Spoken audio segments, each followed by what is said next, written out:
ดำเนินรายการโดยกระผมพันเอกธนัทเดชะมีอาจารย์สุรภาเดชะเป็นผู้ร่วมรายการท่านผู้ฟังครับโดยปกติแล้วเราจะออกอากาศทาง Facebook แต่เนื่องด้วยมีปัญหาเมื่อ2-3 วันที่ผ่านมาอย่างไรก็ตามท่านผู้ฟังสามารถที่จะรับฟังได้ในทางวิทยุระบบ FM 104.5 เมกะเฮิรตซ์และในทาง World Wide Web ฝายหิน .org ครับสำหรับวันนี้เราก็ได้นำพระไตรปิฎกฉบับมมร.เล่มที่27มาศึกษากันพระสูตรที่เราจะได้ศึกษากันในวันนี้ก็คือสมณสูตรแต่ก่อนจะถึงพระสูตรที่ชื่อว่าสมณสูตรนั้นเราจะมาทบทวนขออภัยครับสำหรับสมณสูตรที่1ที่2เราได้ศึกษากันเมื่อวันศุกร์วันเสาร์ที่ผ่านมาวันนี้จะได้มาศึกษาพระสูตรที่ชื่อว่าโสตาปันนสูตรสมณสูตรที่เราได้ศึกษามานั้นว่าด้วยผู้ไม่ควรและผู้ควรยกย่องว่าเป็นสมณพราหมณ์ซึ่งพระสูตรนี้พระองค์ตรัสว่าผู้ที่ทราบชัดในอุปทานขันธ์ห้าโดยเฉพาะเรื่องคุณโดยความเป็นคุณโทษโดยความเป็นโทษและอุบายสลัดออกของอุปทานขันธ์ห้าด้วยปัญญาอันยิ่งก็สมควรที่จะเป็นสมณพราหมณ์ส่วนบุคคลใดไม่รู้ยิ่งไม่ทราบชัดถึงคุณและโทษและอุบายเป็นเครื่องสลัดออกของอุปทานขันธ์ห้าก็ไม่สมควรที่จะยกย่องว่าเป็นสมณพราหมณ์ในพระสูตรที่พระสูตรสมณสูตรที่2นั้นว่าด้วยผู้ไม่ควรและผู้ควรยกย่องว่าเป็นพราหมณ์ก็มีความหมายเช่นเดียวกันนั่นคือผู้ที่ควรยกย่องว่าเป็นสมณะหรือเป็นพราหมณ์นั้นต้องเป็นผู้ที่รู้ยิ่งรู้คุณด้วยความเป็นคุณรู้โทษด้วยความเป็นโทษและอุบายเป็นเครื่องสลัดออกของอุปทานขันธ์ห้าส่วนผู้ที่ไม่รู้ยิ่งถึงคุณและโทษและอุบายเครื่องสลัดออกของอุปทานขันธ์ห้าก็ไม่สมควรยกย่องว่าเป็นสมณพราหมณ์นั่นก็หมายความว่าเป็นผู้ตรัสรู้นั่นเองพระสูตร2สูตรนี้แตกต่างกันในพยัญชนะส่วนอรรถะหรือความหมายนั้นก็อย่างเดียวกันต่อไปเราจะมาศึกษาพระสูตรที่ชื่อว่าโสตาปันนสูตรขอเชิญอาจารย์สุรภา สวัสดีค่ะท่านผู้ฟังทุกท่านโสดาปันนสูตรว่าด้วยพระอริยสาวกชั้นโสดาบันดูก่อนภิกษุทั้งหลายอุปาทานขันธ์เหล่านี้มี5 อย่างคืออะไรคืออุปาทานขันธ์คือรูปอุปาทานขันธ์คือวิญญาณดูก่อนภิกษุทั้งหลายเพราะเหตุที่อริยสาวกรู้ชัดเหตุเกิดขึ้น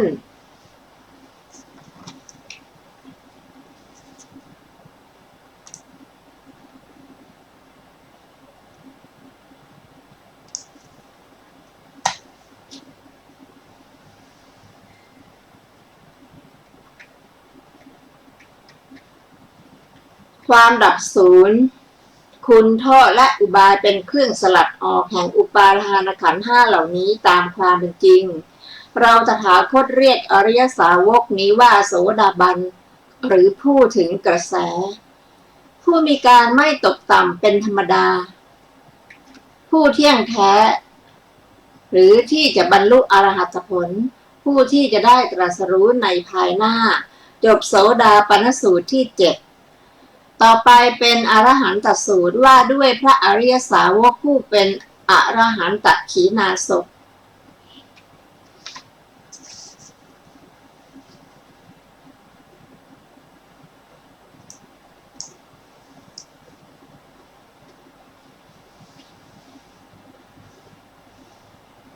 กรุงสาวัตถีดูก่อนภิกษุทั้งหลายอุปาทานขันธ์เหล่านี้มี5 อย่างคืออะไรคืออุปาทานขันธ์คือรูปอุปาทานขันธ์คือวิญญาณดูก่อนภิกษุทั้งหลายเพราะเหตุที่ภิกษุรู้แจ้งเหตุเกิดความดับศูนย์คุณโทษและ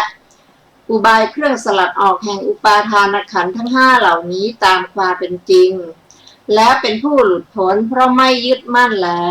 เราตถาคตเรียกภิกษุนี้ว่าเป็นพระอรหันตขีณาสพอยู่จบพรหมจรรย์ทำกิจเสร็จแล้วปรงภาระแล้วมีประโยชน์ตนได้บรรลุแล้วตามลำดับมีภวสังโยชน์สิ้นแล้วหลุดพ้นแล้วเพราะรู้โดยชอบจบอรหันตสูตรที่8ต่อไปเป็นฉันทะปหีนสูตรว่าด้วยการละความพอใจในขันธ์5กรุงสาวัตถีดูก่อนภิกษุทั้งหลายเธอทั้งหลายจงละฉันทะ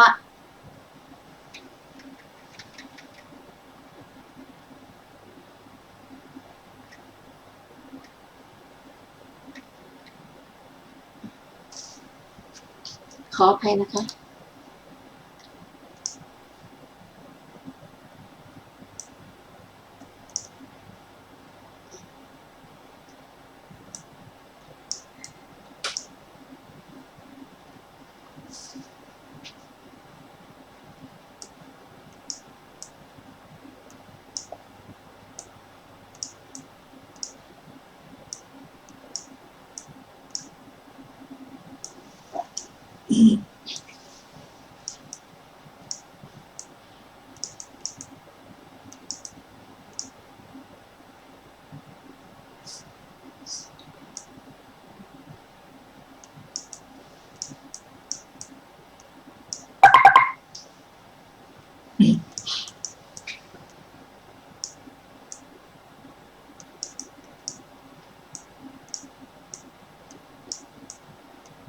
ในขณะที่รออยู่นี้ก็เราจะมาศึกษากันถึงเรื่องโสบันสูตร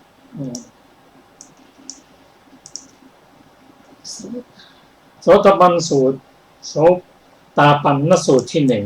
1ว่าด้วยพระอริยสาวกชั้นโสดาบันอริยสาวกชั้นโสดาบันนั้นเป็นอริยสาวกชั้นแรกของทั้ง4ชั้นด้วยกันคือโสดาบันสกทาคามีอนาคามีและพระอรหันต์สำหรับชั้นโสดาบันนั้นเป็นชั้นที่ท่านได้ตรัสรู้ในธรรม5อย่างคืออุปทานขันธ์5อุปทานขันธ์5นั้นคือการเข้าไปยึดมั่นถือมั่นในขันธ์5อุปทานขันธ์5ได้แก่รูปขันธ์เวทนาขันธ์สัญญาขันธ์สังขารขันธ์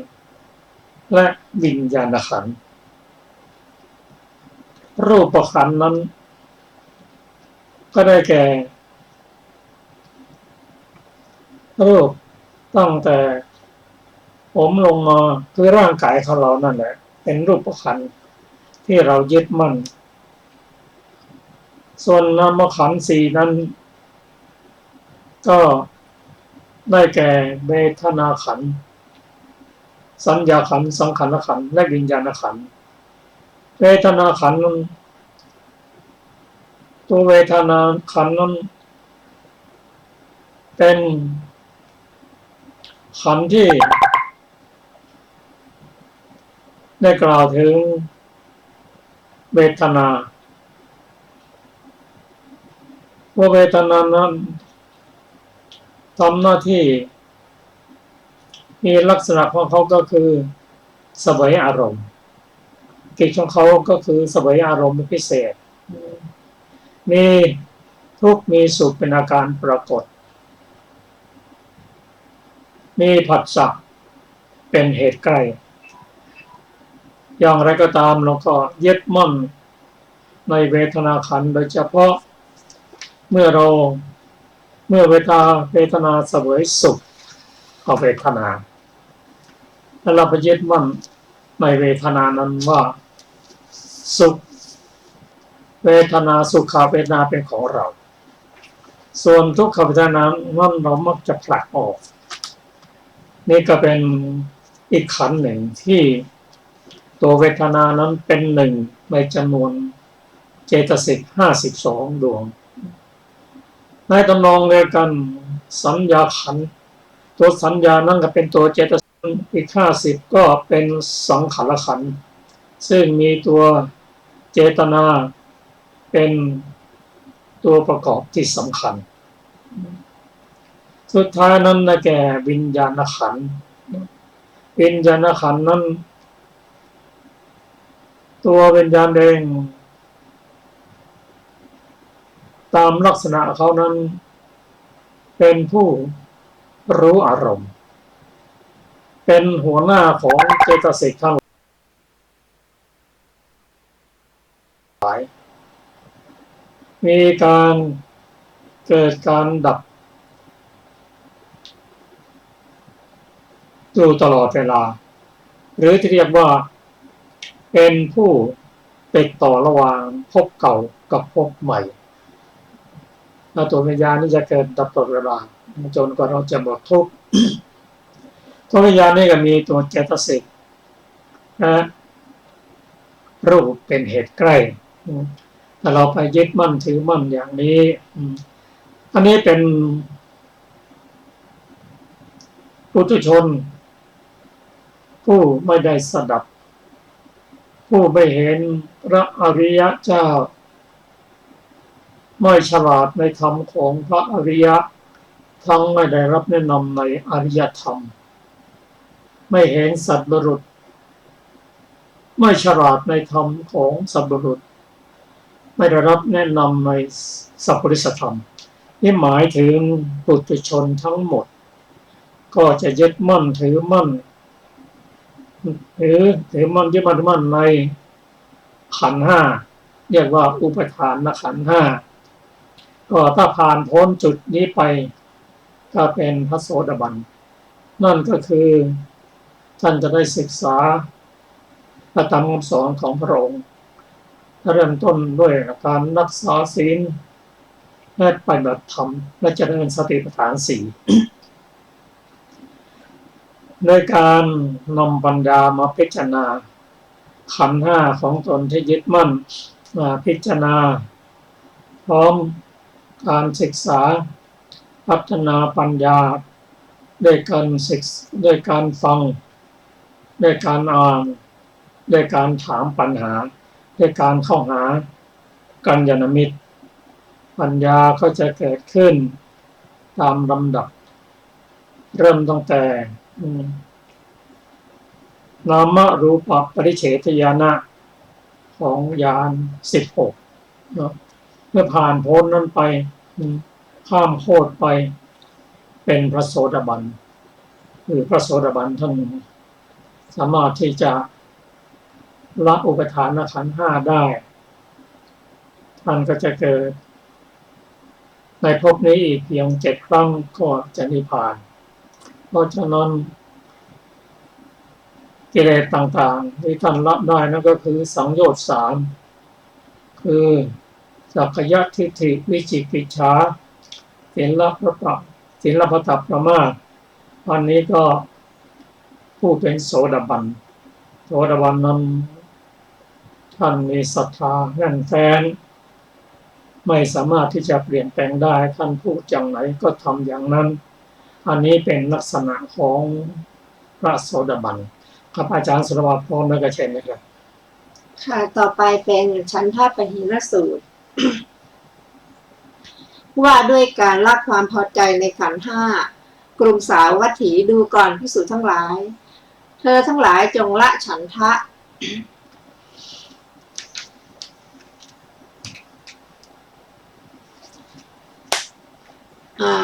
หรือความพอใจราคะความกำหนัดนั้นที่ความเพลิดเพลินตัณหาความทยานอยากในรูปนั้นที่เธอทั้งหลายละได้แล้วอย่างนี้จักมีรากขาดทำให้เป็นเหมือนตาลยอดด้วนทำให้ไม่มีไม่เป็นมีการไม่เกิดขึ้นต่อไปเป็นธรรมดาเธอทั้งหลายจงละฉันทะในเวทนาในสัญญาในสังขาร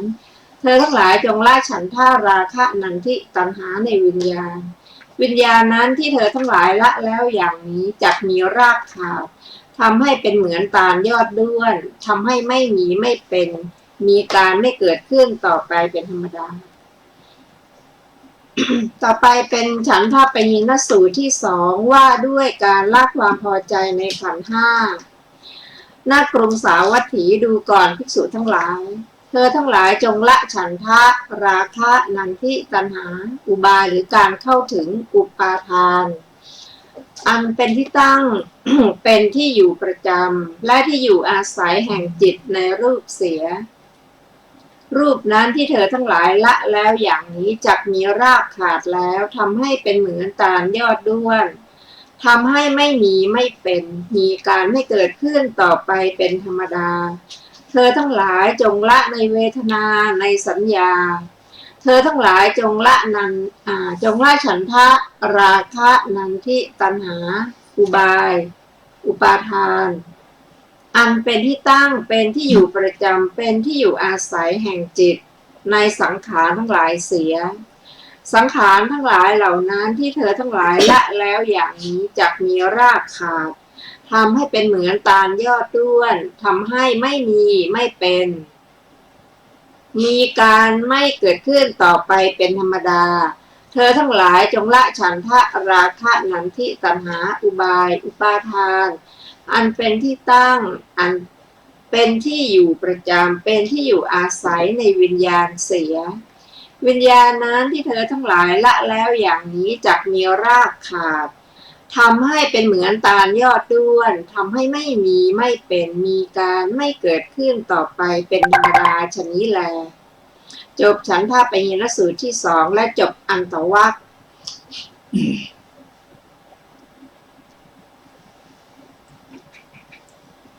จะเปิดไปพระสูตรที่ชื่อว่าอรหันตสูตรนะเราจะได้มาศึกษากัน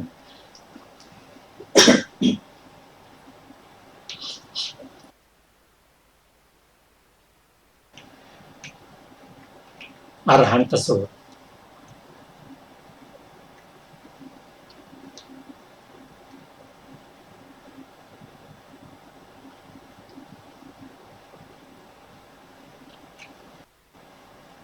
ว่าด้วยพระอริยสาวกผู้เป็นอรหันตขีณาสพความแตกต่างกันระหว่างโสตปันสูตรกับอรหันตสูตรนั้นอรหันตสูตรกล่าวถึงพระอริยสาวกผู้กำจัดสังโยชน์10ได้แล้วพอความแตกต่างกันในพระอริยบุคคลก็เป็นไปตามลำดับโสดาบันสกทาคามีอนาคามีและอรหันตบุคคลไม่สามารถที่จะกระโดดข้ามขั้นได้ความแตกต่างระหว่างโสดาบันกับพระอรหันตบุคคลนั้นพระโสดาบันยังเป็นผู้ที่จะต้องศึกษาส่วนพระอรหันตบุคคลนั้นท่านศึกษาจบแล้วกิเลสที่พระโสดาบันตัดได้นั้นคือสังโยชน์เรื่องต่ำ3กว่าจะขึ้นไปจนถึงเป็น พระอรหันต์นั้นต้องตรัสรู้อีก3 ครั้งนั่นคือกำจัดสังโยชน์ได้ทั้งหมด10 สังโยชน์ตามลำดับก็คือสักกายทิฏฐิวิจิกิจฉาศีลปตประมาสะพระอนาคามีนะครับอย่างเดียวกันแต่ท่านลดกิเลสลงได้ตามสมควรพอถึงพระอนาคามีท่านก็กำจัดสังโยชน์เรื่องต่ำ5ได้คือกำจัดที่เพิ่มก็คือปฏิฆาสังโยชน์และกามสังโยชน์ส่วนพระอรหันต์บุคคลนั้นท่านละสังโยชน์ได้ทั้ง10สูงขึ้นไปก็คือรูปราคะอรูปราคะมานะอุทธัจจะและอวิชชาทั้งหมดนี้คำว่ารูปราคะนั้นก็คือท่านไม่ติดใจไม่ยึดมั่นในรูปทั้งอรูปด้วยหมายถึงรูปประพรมอรูปประพรมท่านตัดได้หมด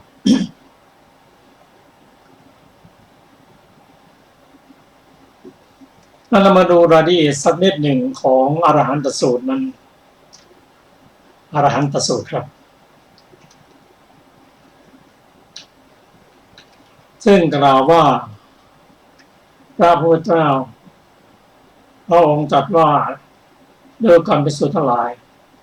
อุปทานขันธ์เหล่านี้ก็คำว่าเหล่านี้ก็คือ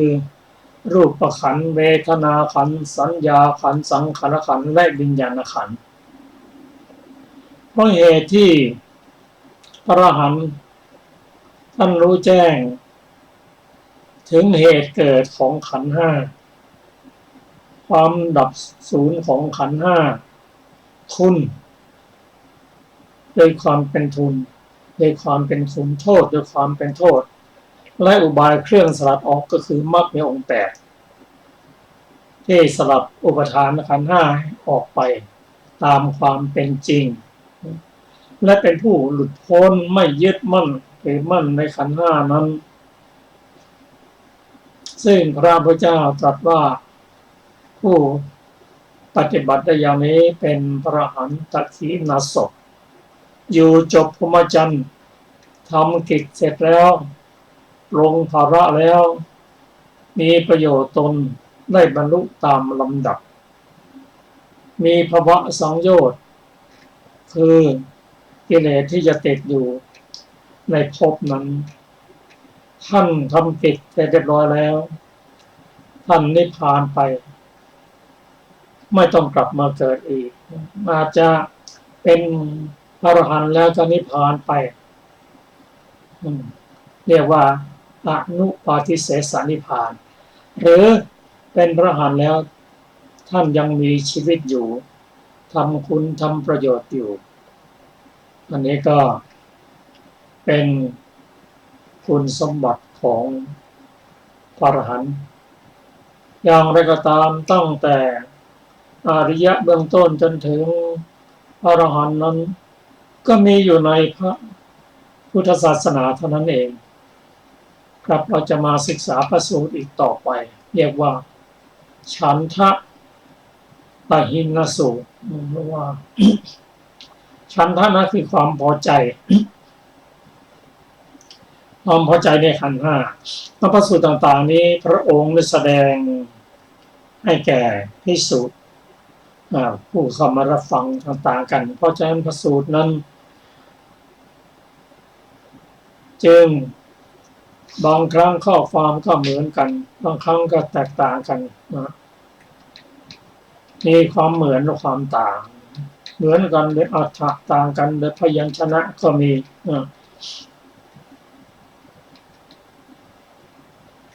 สำหรับภิกษุผู้ที่ยังไม่ได้เป็นอริยบุคคลคงตรัสสอนให้ละความ พอใจด้วยราคะพอใจความกำหนัดนันทิความเพลิดเพลินตัณหาคือความทะยานอยากในรูปในเวทนาในสัญญาในสังขารและวิญญาณทำไมพระองค์ถึงได้ตรัสให้ละความพอใจละความกำหนัดความเพลิดเพลินและความทะยานอยากในรูปในเวทนาในสัญญาในสังขารและวิญญาณนั้นเพราะทั้งหมดนั้นเป็นเหตุทำให้ต้องเวียนเกิดเป็นตายอีกเรียกว่าเป็นกิเลสถ้าสามารถที่ศึกษาและน้อมปฏิบัติจนเป็นอริยบุคคลแล้ว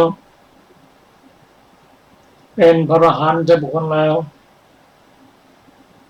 องค์เปรียบว่า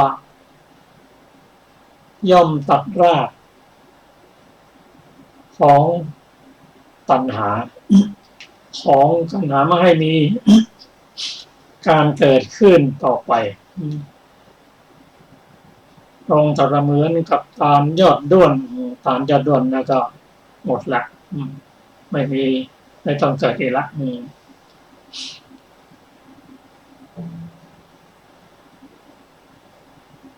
มาแชร์ต่อไปครับประสูตรต่อไป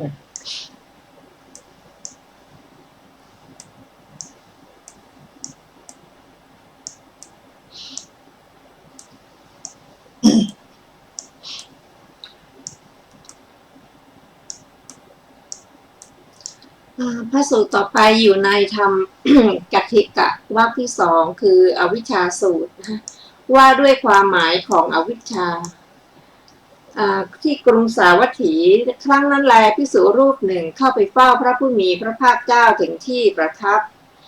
ครั้นแล้วได้ทูลถามพระผู้มีพระภาคเจ้าว่าข้าแต่พระองค์ผู้เจริญ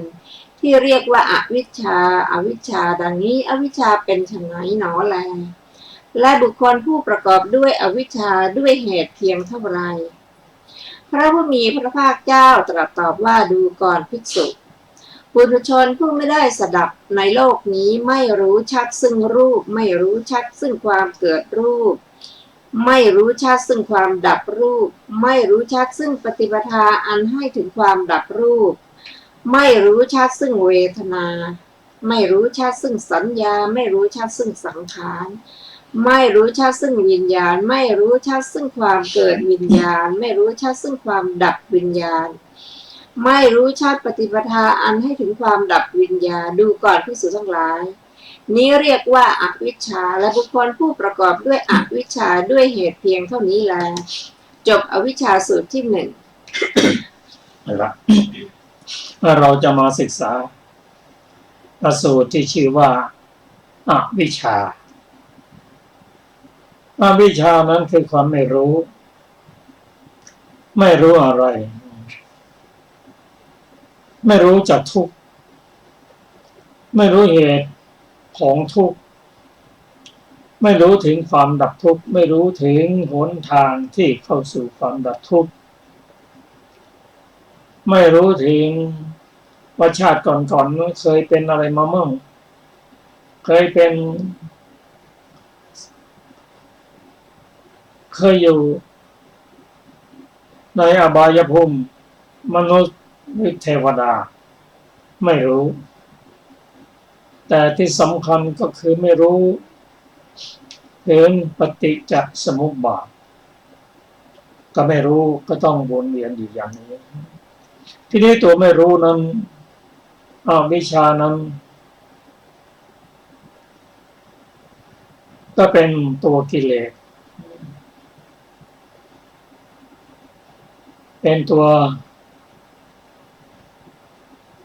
เจตสิกตัวหนึ่งที่ประกอบกับอกุศลจิต12ทีนี้คำว่าอวิชชานั้น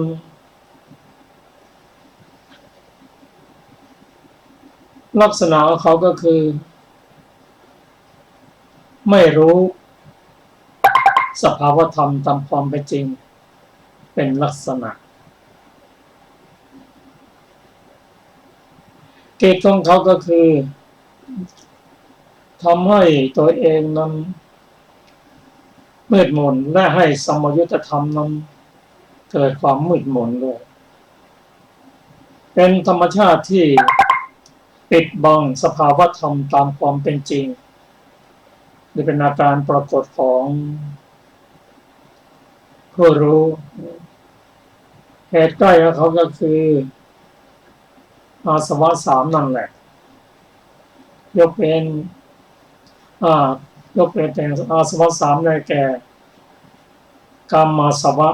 ภวาสวะและทิฏฐาสวะอันนี้คือวิชา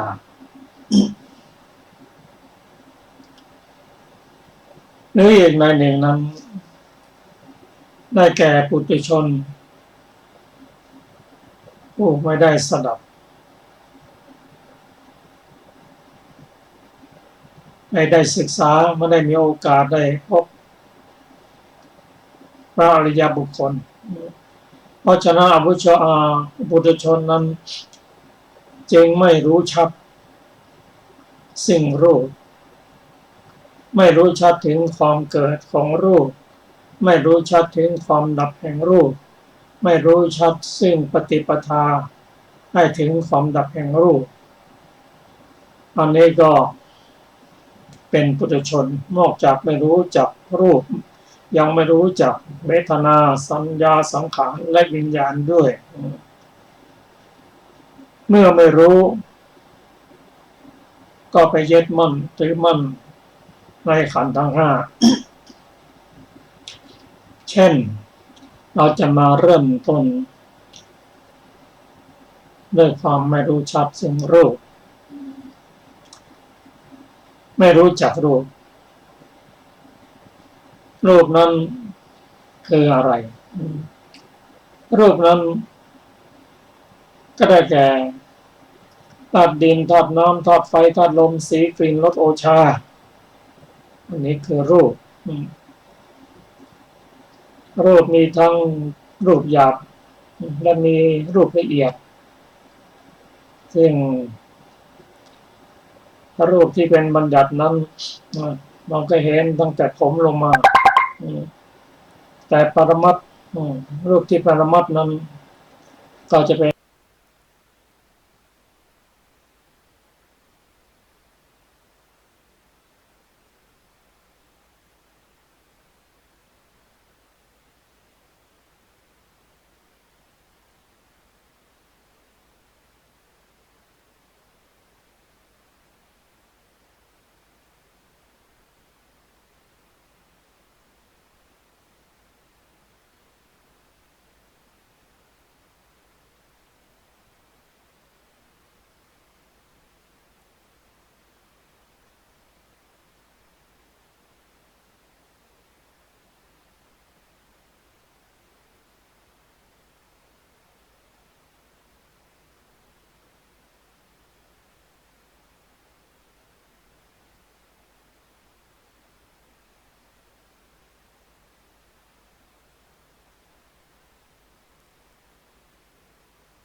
ก็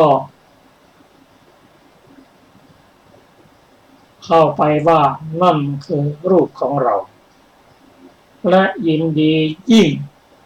ซึ่งรูปของเรา เมื่อเป็นฉะนั้นก็ไปยึดมั่นถือมั่นทำให้เกิดรูปที่นี่ลักษณะของรูปอีกอย่างหนึ่งส่วนที่สามนั่นก็คือเป็นอัพยากตะคือรูปนั้นไม่ใช่ตัวผู้รู้เป็นตัวถูกรู้เป็นอารมณ์รูปนั้นก็มีนามขันธ์สี่เป็นเหตุใกล้อันนี้คือลักษณะของเขา นอกจากนั้นต้องรู้ถึงคุณของรูป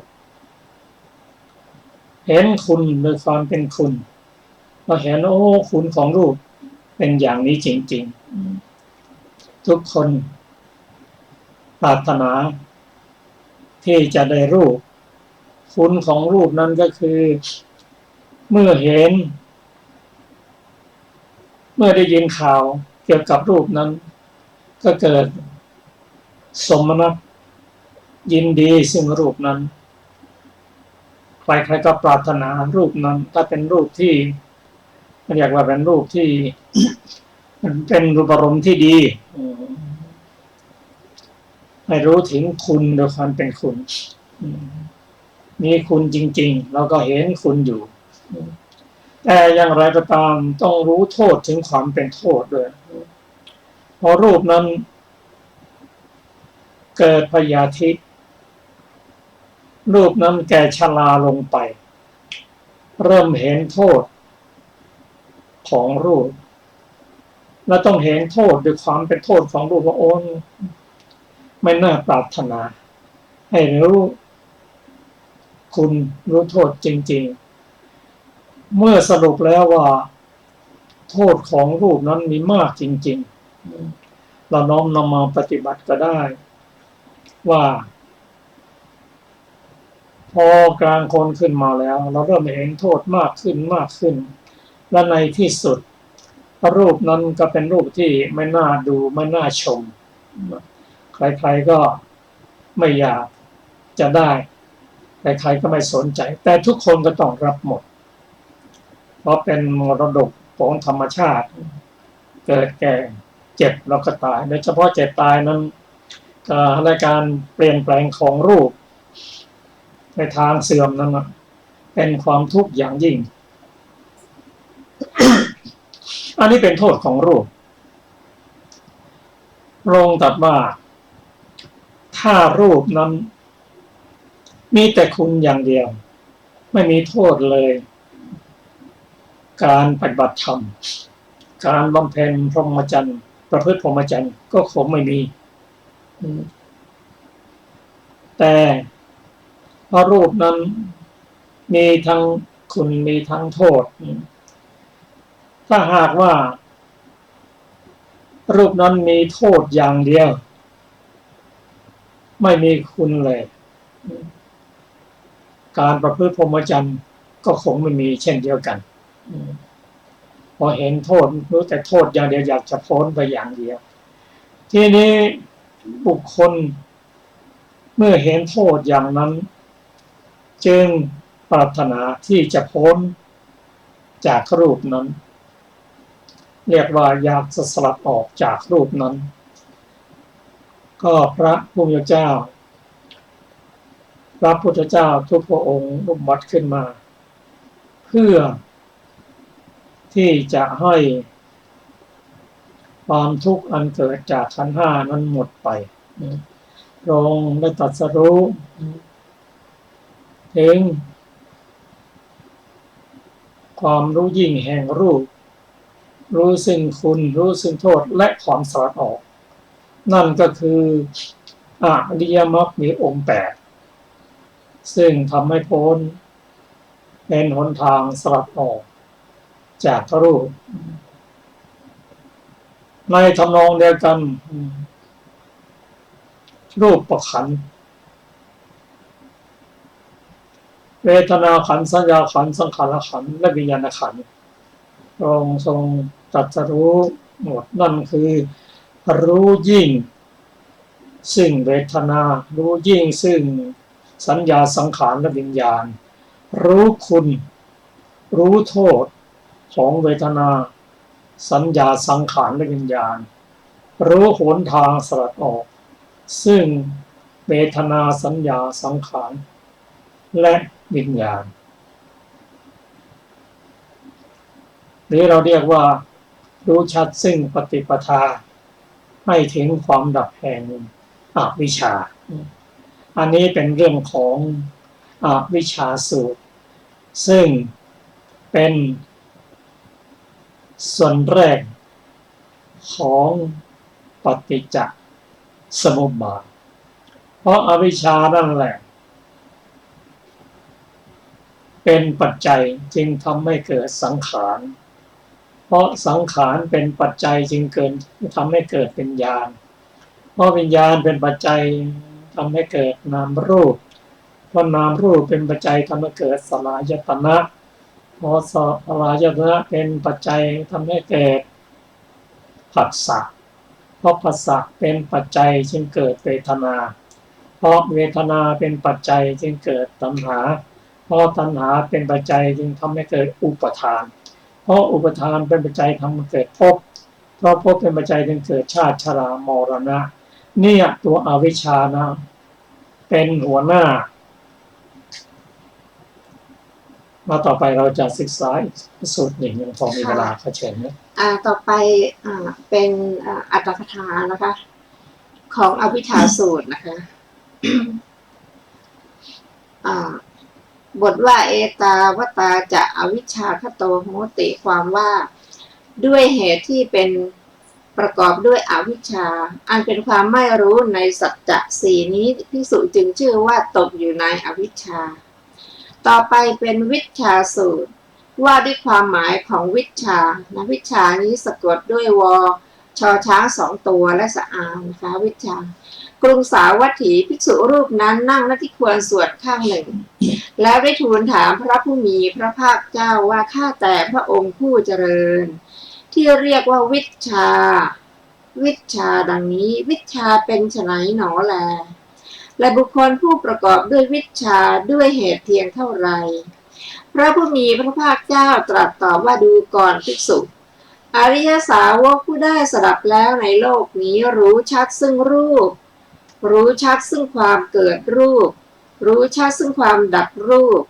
รู้ชัดซึ่งปฏิปทาอันให้ถึงความดับรูปรู้ชัดซึ่งเวทนารู้ชัดซึ่งสัญญารู้ชัดซึ่งสังขารรู้ชัดซึ่งวิญญาณรู้ชัดซึ่งความเกิดวิญญาณรู้ชัดซึ่งความดับวิญญาณรู้ชัดซึ่งปฏิปทาอันให้ถึงความดับวิญญาณดูก่อนภิกษุนี้เรียกว่าวิชชาและบุคคลเป็นผู้ประกอบด้วยวิชชาด้วยเหตุเพียงเท่านี้แลจบวิชชาสูตรที่สองในอรรถกถาของวิชชาสูตรที่สองก็มีนัยยะหรือความหมายอย่างเดียวกันนะคะครับเราจะมาศึกษาถึงอวิชชาสูตรตามสมควรแก่เวลาอวิชชานั้นองค์ธรรมของเขาได้แก่ปัญญาเจตสิกปัญญาเจตสิกหนึ่งถ้าประกอบกับจิตแล้วจะทำให้เป็นผู้ที่เรียกว่ารู้ทุกข์รู้เหตุของทุกข์รู้ความดับแห่งทุกข์และหนทางที่ตรัสรู้เรียกวิชานั้นหรืออีกอย่างหนึ่งเรียกว่า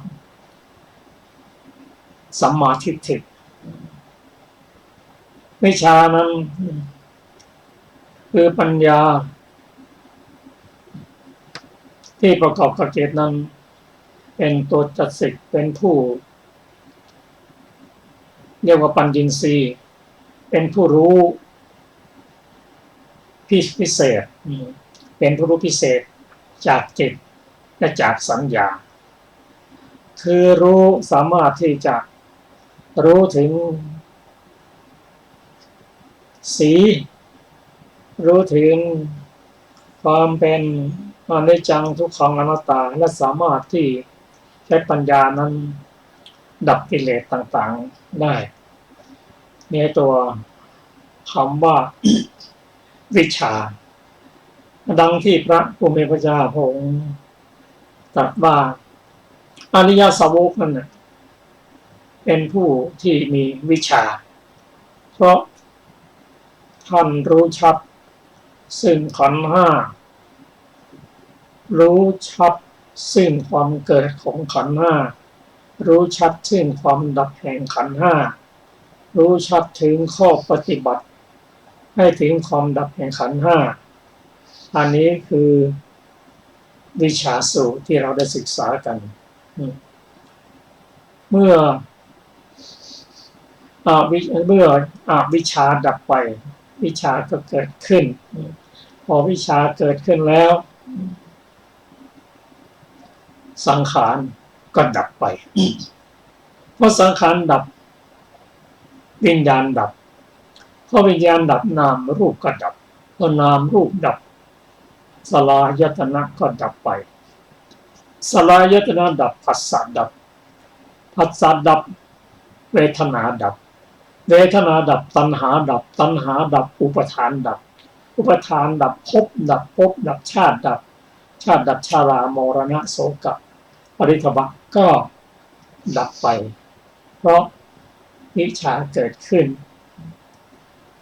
เพราะฉะนั้นผู้ที่จะประกอบด้วยวิชานั่นก็ต้องเป็นผู้ที่ศึกษาในทางพระพุทธศาสนาวิชานั้นจึงจะเกิดขึ้นปัญญานั้นจะเกิดขึ้นท่านผู้ฟังที่เคารพครับเราจะนำพระไตรปิฎกมาศึกษากันทุกวันศุกร์และวันเสาร์ในเวลาเดียวกันสำหรับวันเสาร์วันพรุ่งนี้เราก็จะนำพระสูตรที่ชื่อว่าธรรมกติกะสูตรคือธรรมกถึกคือผู้แสดงธรรมนั่นเองนะฮะเขาจะศึกษากันในวันพรุ่งนี้ค่ะ สำหรับในวันนี้นะคะรายการศึกษาธรรมนำสุขก็หมดเวลาลงแล้วขอบคุณผู้ฟังทุกท่านนะคะที่ร่วมศึกษาด้วยกันนะคะ